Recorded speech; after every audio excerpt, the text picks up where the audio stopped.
வணக்கம். தினமணி.com-இன் செய்திகள் சில வரிகளில். பொள்ளாச்சி பாலியல் வன்கொடுமை வழக்கில் 9 பேருக்கும் சாகும் வரை ஆயுள் தண்டனை விதித்து கோவை கூடுதல் மகளிர் நீதிமன்ற நீதிபதி நந்தினி தேவி தீர்ப்பளித்துள்ளார். நீதிமன்ற காவலில் இருந்த திருநாவுக்கரசு, சபரிராஜன், வசந்தகுமார், சதீஷ், மணிவண்ணன், அருண்பால், பாபு, அருளானந்தம், அருண்குமார் ஆகியோர் குற்றவாளிகள் என்றும் மேலும் இழப்பீடு தொகையாக ரூபாய் 85 லட்சம் பாதிக்கப்பட்ட பெண்களுக்கு வழங்க உத்தரவிட்டார்.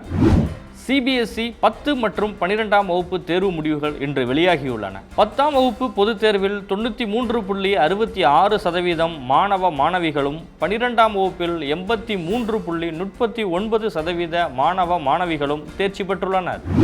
ஜம்மு காஷ்மீரின் சோபியான் மாவட்டத்தில் செவ்வாய்க்கிழமை காலை நடைபெற்ற துப்பாக்கிச் சண்டையில் லஷ்கர்-இ-தொய்பா பயங்கரவாதிகள் 3 பேர் சுட்டுக் கொல்லப்பட்டுள்ளனர். இரு நாடுகளிடையே போர் நிறுத்தம் அறிவிக்கப்பட்டிருந்த நிலையில் பாதுகாப்பு படையினருக்கும் பயங்கரவாதிகளுக்கும் இடையே துப்பாக்கிச் சண்டை நடைபெற்று வருவது குறிப்பிடத்தக்கது.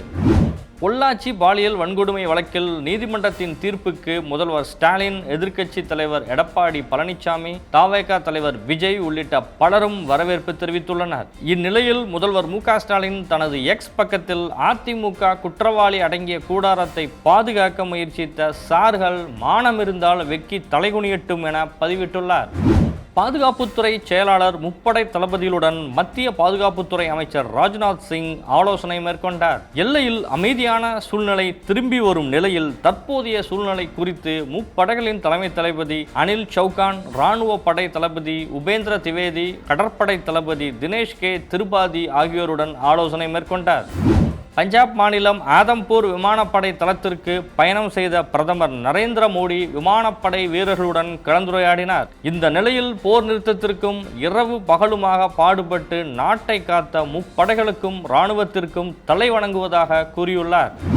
உலக டெஸ்ட் சாம்பியன்ஷிப் இறுதிப் போட்டிக்கான ஆஸ்திரேலிய அணியை அந்நாட்டு கிரிக்கெட் வாரியம் அறிவித்துள்ளது. பேன் ஹமின்ஸ் கேப்டனாக அணியை வழிநடத்தும் தென்னாப்பிரிக்காவுடனான இந்த போட்டிகள் வருகிற ஜூன் 11 தொடங்கி ஜூன் 15 வரை நடைபெறவுள்ளன.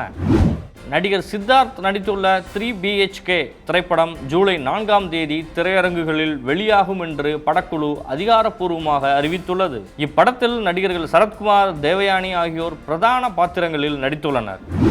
தினமணி.com-இன் செய்திகள் சில வரிகளில் நிறைவடைந்தது. மீண்டும் சந்திப்போம். நன்றி, வணக்கம்.